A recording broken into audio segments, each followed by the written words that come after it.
দুটো কাঁচকলা দিয়ে আজকে দারুণ একটা রেসিপি করব, ভাবলাম তোমাদের সাথেও শেয়ার করি, খেতে ভালো লাগে।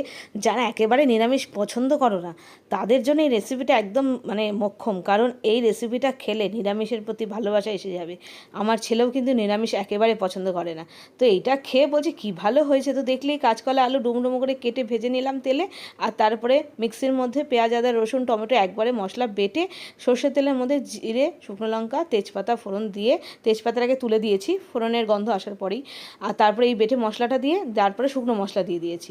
শুকনো মশলার মধ্যে যে নুন হলুদ ব্যাস, লঙ্কার গুঁড়ো জিরের গুঁড়ো ধনের গুঁড়ো এই মশলা, আর লাস্টে আমি একটু মিষ্টিও দিয়েছিলাম। তো সব মশলা দিয়ে ভালো করে কষিয়ে নিতে হবে।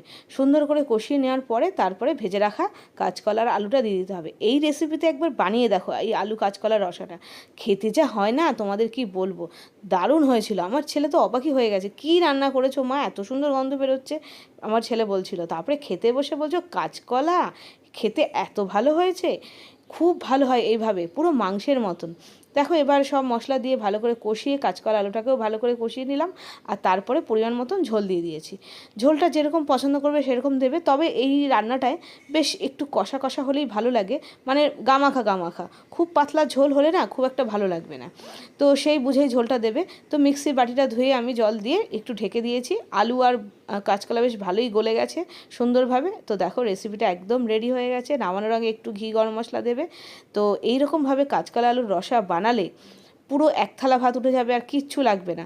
তাও আমি সাইডে রান্না করলাম একটু ডাল সেদ্ধ, মুসুরির ডাল সেদ্ধ, কাঁচা লঙ্কা, কাঁচা তেল, কাঁচা পেঁয়াজ দিয়ে। এটা খুবই ভালো লাগে গরম ভাতে খেতে, তবে আরেকটু শুকনো হলে ভালো, তো জল জল একটু বেশি হয়ে গেছে, মানে একটু জলটা বেশি হয়ে গেছে মসুর ডাল সেদ্ধ করার সময়। আর এদিকে সাইড বাই সাইড গরম গরম ভাত তৈরি হয়ে যাচ্ছে, ব্যাস ভাতটা নাবিয়ে একেবারে খেতে বসে পড়বো। দারুণ টেস্টি হয়েছিল আজকে রান্নাটা।